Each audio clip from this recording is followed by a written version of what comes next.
Exodus chapter 5 इन भोजपुरी। निर्गमन का पुस्तक 5वां अध्याय का मनन।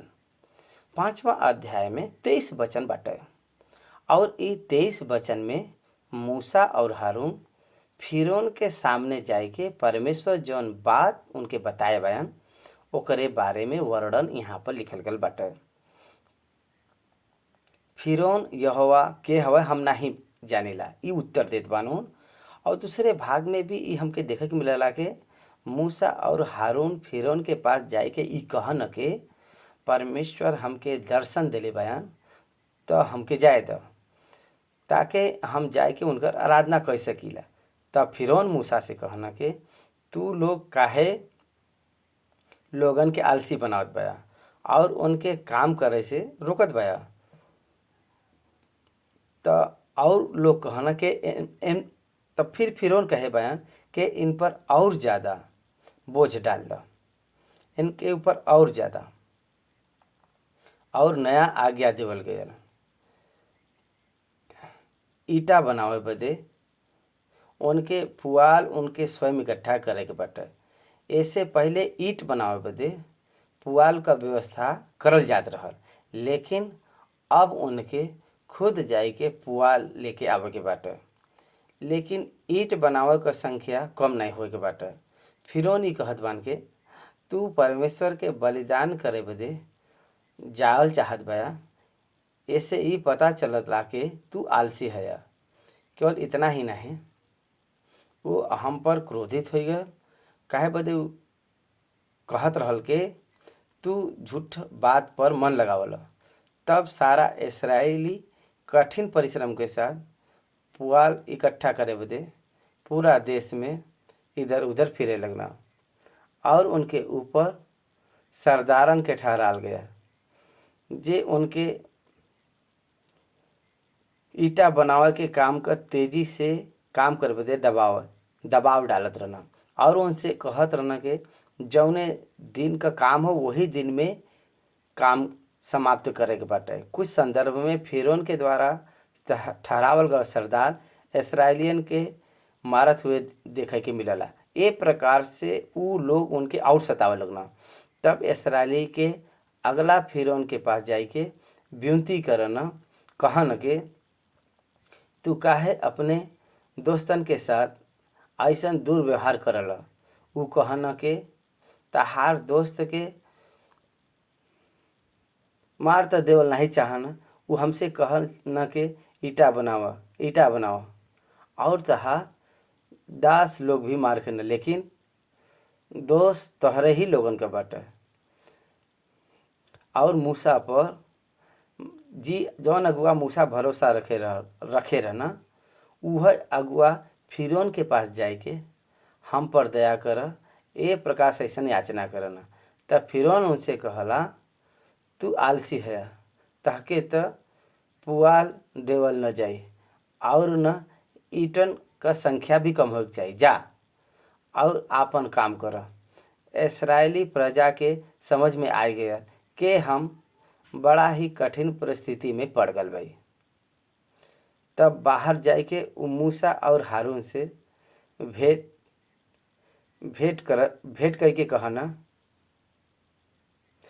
करके कहना कि परमेश्वर तहार न्याय करे। तू जौन हमके ऐसा कठिन परिस्थिति में डाल देला। तब मूसा जाए के परमेश्वर के सम्मुख प्रार्थना करन कि जब से हम तहरे नाम से फिर उनके पास बात करे बदे गईली, फिर उनके पास बात करे बदे गईली, तब से वो ए प्रजा के साथ बुरा ही व्यवहार करे बाटे और तू अपने प्रजा का कुछ भी छुटकारा नहीं करे पाया। और ए प्रकार से ये 23वां वचन ये अध्याय का समाप्त होला। अब पहले वचन से 11 वचन तक पढ़ के कुछ बात पर हम लोग ध्यान करल जी। एक पश्चात मूसा और हारून जाए के फिर उनसे जाए के कहना कि एकरे पश्चात इस्राएली अगुआ के इकट्ठा करे के बाद उनके सामने अद्भुत काम दिखाए के उनके मनावे के बाद और उनके ये बात बताए के कि हम सब मिलके परमेश्वर का आराधना बदे आवे के बाटे जाए के बाटे। उ जाय के फिरौन के सामने खड़ा होना। फिरौन मिस्र का अधिकारी रहल। फिरौन के देखे का अनुमति साधारण नहीं रहल, साधारण से नहीं मिलत रहल। मूसा और हारून जाय के परमेश्वर के वचन के अनुसार इस्राएलियन के पक्ष में फिरौन से मिलना। फिरौन से उ ए प्रकार से कहना, इस्राएल का परमेश्वर यहोवा ई कहना कि हमरे प्रजा के लोगन के जाए द कि उ जंगल में हमरे बदे पर्व करे। कौन सा परमेश्वर?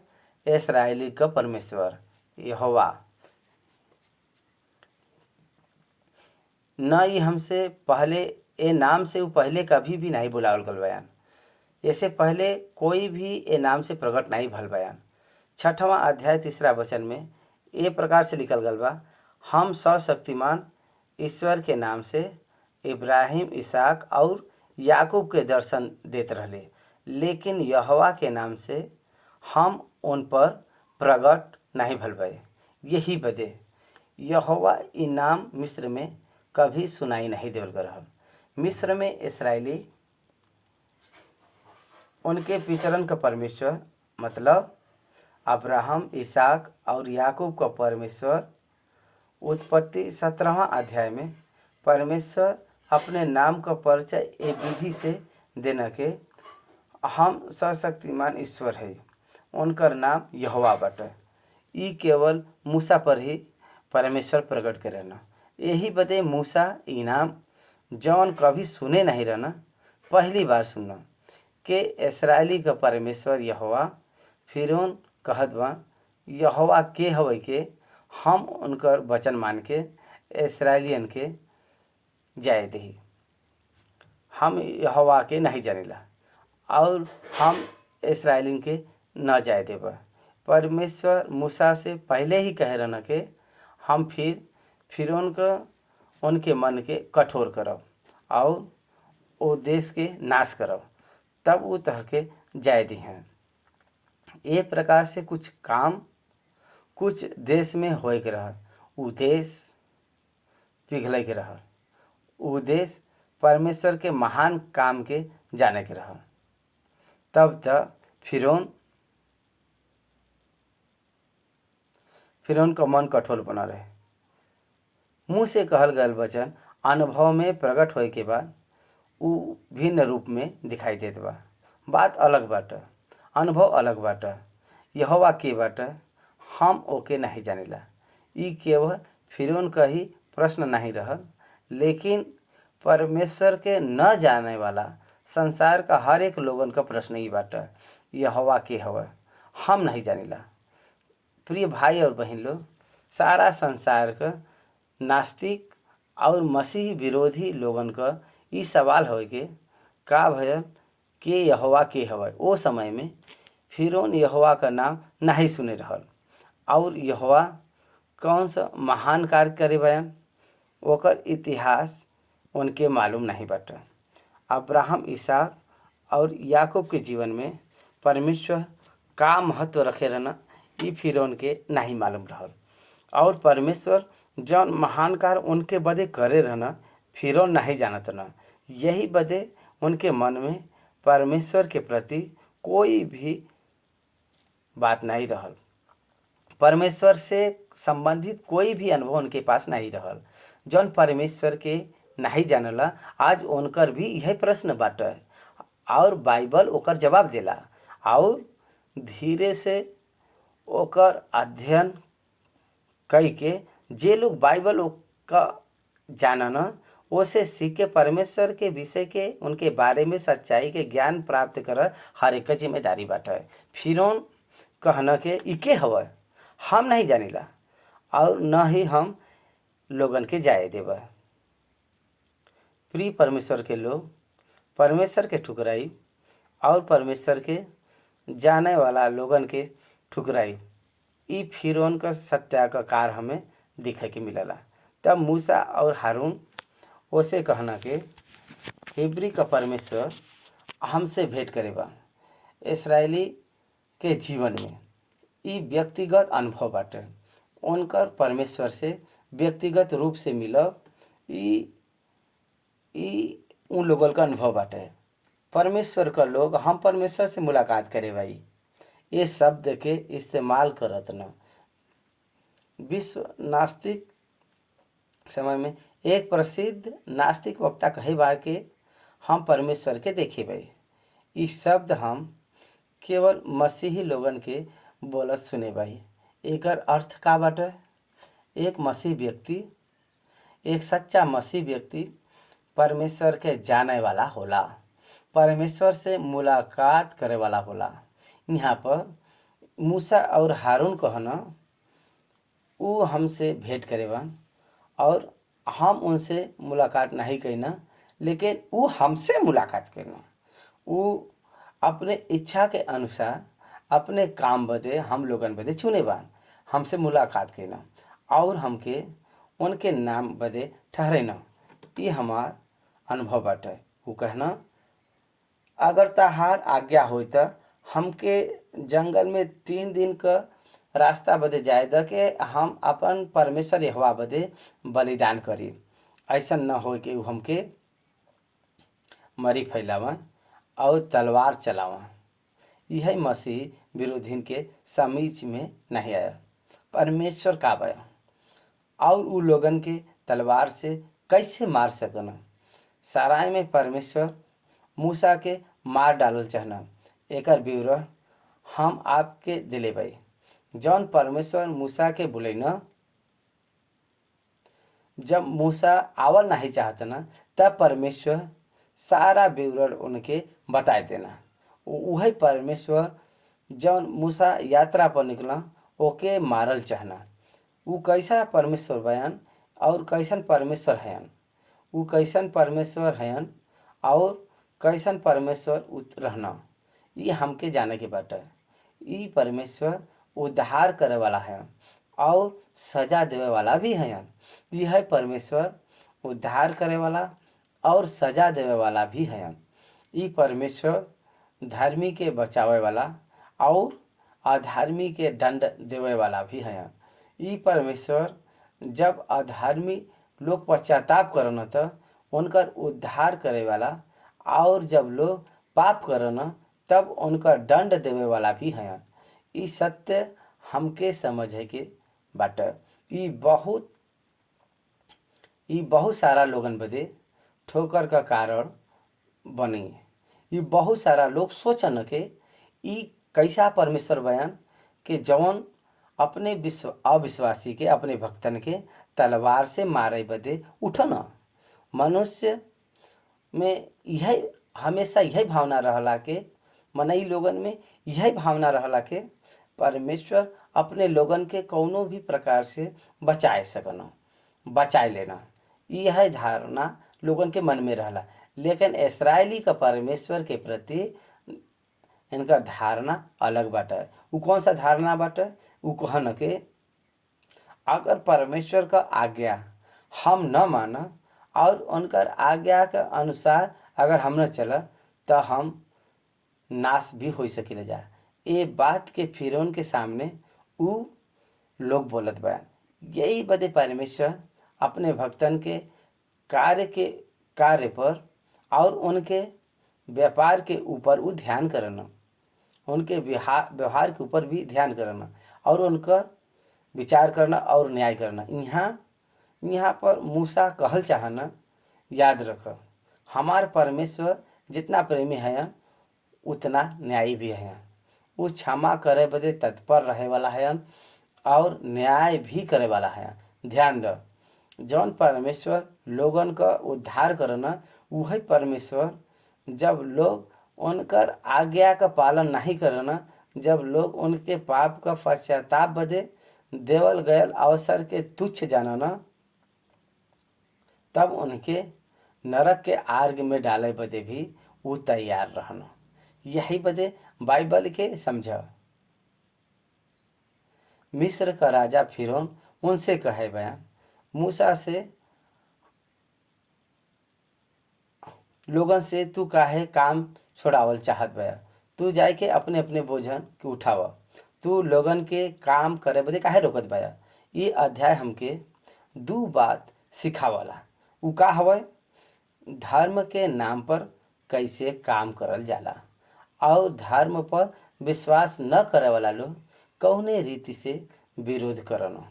जब मूसा ई कहन कि हम 3 दिन का यात्रा पर जाके आपन परमेश्वर का आराधना करब और उनके बलिदान चढ़ाए, लेकिन फिरौन मिस्र का जौन राजा बा उ सांसारिक बात पर ध्यान लगावत बा।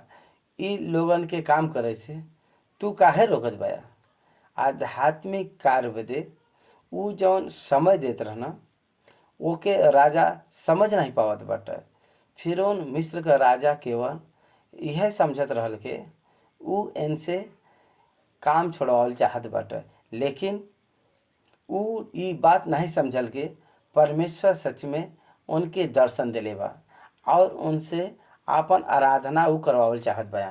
फिरौन कहत बा कि सुनो, ये देश के लोग बहुत हो गल बान, फिर तू उनके परिश्रम से विश्राम दिलावल चाहत है और उनके वही दिन उ परिश्रम करे वालन के जे ओ लगन के ऊपर रहना और उनकर सरदारन के ई आज्ञा देना के तू जो अब तक ईटा बनावे बदे लोगन के पुआल देवल रहल और अब से मत देहा। उ अब आप ही जाए के अपने बदे पुआल इकट्ठा करें। तब पर भी जितना ईट अब तक उनके बनावे पड़त रहल उतना ईटा उनसे आगे कभी बनवैया। ईटन का गिनती कुछो कम न हो, काहे बदे के उ सब आलसी हैं। ये कारण ई कही के चिल्लाना के हम जाए के अपने परमेश्वर के बदे बलिदान करी।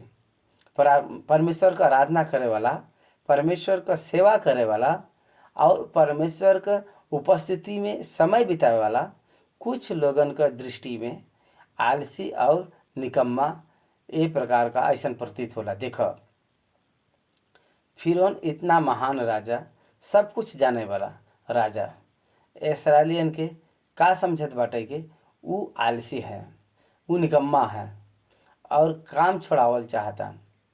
यही बदे उनके काम के और कठिन करवा दिलेस, उनके काम के और अत्यधिक कठिन करवा दिलेस और जे लोगन के उनके ऊपर ठहराए गए उनके ई आदेश देवल गयल के उनसे और कठोर परिश्रम करवाओ बदे उनके दृष्टि में उ सब रहना। आराधना करे वाला लोग निकम्मा हैं। ये प्रकार से भावना व्यक्त उ करत बा।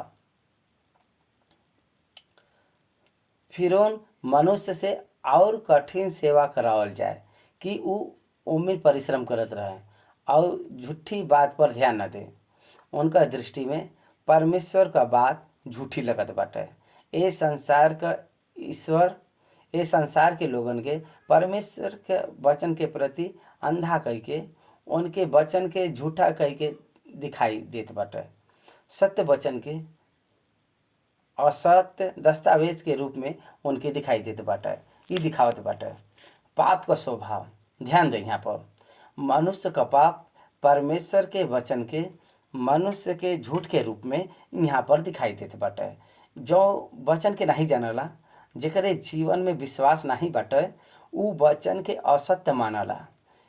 एक व्यक्ति एक प्रकार कहे बाटे कि बाइबल में 1,00,000 गलती बाटे। काहे बदे उ ऐसे कहे बा? काहे बदे के ओके वचन का ज्ञान नहीं बाटे। फिर उनके भी परमेश्वर का जानकारी न होए के कारण, परमेश्वर का भय न होए के कारण परमेश्वर के विषय में उ नहीं समझला। यही बदे ए रीति से वो बात करता है। वो कहत बा के ये लोग झूठा वचन पर ध्यान देवे वाला लोग हैं। आज भी मसीह लोगन के मुस्लिम और हिंदू लोग कहनो कि मसीह लोग असत्य बात पर विश्वास करना। वो समय में हिब्री और इब्रानी लोगन के और ए समय में मसीहन के ये प्रकार से कहल जात बाटे। ओ समय के लोग और ए समय के लोग हम मसीहन के ई बात के कहना कि झूठी बात पे वो सब ध्यान देना। परमेश्वर का वचन सत्य हवा ऐसा लिखल बाटे। ये सत्य वचन के उ कहतान के झूठा है। फिर उन कहेबा तू आलसी है। एक कारण कही के हमके यहोवा बदे बलिदान करे बदे जाए दा, और अब जाए के आपन काम करब और पुआल तहके न देवल जाई। लेकिन ईंट का गिनती पूरा करे के पड़ी। इसराइलियन के जब समझ में आ गयल कि हमार दुर्भाग्य का दिन आ गयल, तब पहले उनके पुआल देवल जात रहल, तब उ काम कठिन रहल। अब त उनके पुआल भी उनके इकट्ठा करे के बाटे, और नील नदी के किनारे सरकंडे उगत रहल, और वही ओके पुआल कहल जात रहल, जेके उ ईटा बनावे के काम में लोग लावत रहना। अब उनके उहो इकट्ठा करके लियावे के बाटे। इमीन कोई विशेष व्यक्ति उनकर मदद न करी, उनके खुद ओ पुआल के जमा करे के बा और ईटा के बनावे के बाटे। तब उ जाई के पुआल के बदले मिट्टी के गारा से काम करे लगना। काहे बदे के परिवार का पालन पोषण होए के बाटे। एक और उनके और मारल जाए। एक तरफ गुलाम को जंजीर बाटे और एक तरफ उनके मारल जात बा। अब उ वहाँ से भाग नहीं सकतन और न रह सकन। भयंकर स्थिति बाटे। उनकर सरदार उनके साथ जबरदस्ती करत बान और कहत बान कि जौने दिन का काम बा वही दिन ओके समाप्त करे के बाटे। और ए सरदारन के उ परिश्रम करावला उनकर अधिकारी ठहरावल गल हल। उ लोग मार खैना और उनसे पूछल गयल के का कारण बा कि तू आपन ठहरावल गयल ईटन के गिनती के अनुसार पूरी नहीं कैला। तब इसराइली का सरदार जाए के फिर उनका दुहाई दे के ई कहे लगना कि तू अपने दोस्त से ऐसन बर्ताव काहे करत बा। तहरे दास के त पुआल देवल ही नहीं जाला और उ हमसे कहत रहना कि ईटा बनावा। जब उनके ऊपर सताव बढ़त गयल त इसराइली अगुआ फिरौन के पास जाए के दिखाई देवे लगना। ई ग्रह के बा 4था अध्याय के अंत में जब मूसा ई सारा बात बताए के हमसे कहना के परमेश्वर हमसे बात करे बा। यह अगला फिर लोग जाए के फिरौन के पास खड़ा बना। काहे बदे तोहरे दास पर अत्याचार करल जात बाटे। उ कहत बयान तहार दास ओकन का अपन परिस्थिति मालूम ला, हम तहार दास है और दासन के ऊपर दया करे के चाही। तू काहे ए प्रकार से व्यवहार करत बा हमन के साथे। तहरे दासन के त पुआल देवल नहीं जात बाटे और ईटन का गिनती पूरा करे बदे कहल जात बाटे और तहार दास मार भी खाए बा। लेकिन दोस्त तोहरे ही लोगन का बाटे, हम लोगन में कोई भी दोस्त नहीं बाटे। फिर भी हमके जबरदस्ती मारल जा बाटे। ये प्रकार से 2 बार फिरौन कहत बा तू आलसी है। सैकड़ों वर्ष तक काम करावत हुए मिस्री उनके का उपमा देना के तू आलसी है। फिरौन बहुत कठोर हृदय का व्यक्ति रहा। उ कहत बाटे अब जाए के आपन काम कर और पुआल तहके न देवल जाई, लेकिन ईटन का गिनती पूरा करे के पड़ी। कठिन प्रकार से उनसे बात करत बा। फिरौन का जौन हृदय बा कठिन होत गया। वो इसराइलियन से उतना ही कठोर व्यवहार करत गया। यहोवा परमेश्वर जब उनके गुलामी से निकालल चाहना, उनके समस्या कम होए के बजाय बढ़त गया। परमेश्वर का लोग यहाँ पर एक सत्य के जाने के बाटे। हम परमेश्वर के विश्वासी ही जा, हम परमेश्वर का सेवा के करे ले जा। यही बदे हमारे जीवन में सुख समृद्धि रहे के बाटे। ऐसा सोचब कोई विशेष नहीं बाटे। ध्यान दो, बहुत कठिनाई का सामना करे के पड़ी। परमेश्वर का काम करे बदे एमे सब कुछ अच्छा होई ऐसन बात नहीं बाटे। कठिन परिस्थिति से भी जाए के बाटे। इसराइली काहे बदे छुटकारा करे बदे ए प्रकार से ये सब फिरौन के शिक्षा देवे के बाटे। तो वही इसराइली लोगन के और ज़्यादा सताई। ई परमेश्वर जान के वो हाथ में सौंपत बान। परमेश्वर जानत बान का होए वाला बाटे, लेकिन फिर भी परमेश्वर अनुमति देत बान। यही बदे जब हमार कठिनाई बढ़ जाला, परमेश्वर जानन के हमार कठिनाई बढ़त बाटे और हमके और अधिक कठिन परिस्थिति में जात बाई जा। ई जान के भी परमेश्वर अनुमति देना काहे बदे के उ जानन के एकरे बाद महान छुटकारा होए वाला बाटे। यही बदे जब हम परमेश्वर का जानी ल जा, तब हमार परिस्थिति के कारण हम न तो घबराइला और न विचलित होइला और न चिंतित होइला। विश्व वचन जब फिरौन का सम्मुख से बाहर निकल के आईना, तब मूसा और हारून जौन कौन से भेंट करे बदे उ सब खड़ा रहना, उनमें मूसा और हारून इंतजार करत न के अंदर से का प्रति उत्तर आई। जब उ मूसा से मिलना, ओकरे बाद जवन उ बात उनसे कहना, जब वो उनके देखा न तब उनके उ दुख लगला। वहाँ मूसा और हारून से ए प्रकार से कहना, ई बात उनके ऊपर दृष्टि कई के न्याय कर। काहे बदे कि तू हमके फिरौन और उनके कर्मचारी के दृष्टि में घृणित ठहरेला।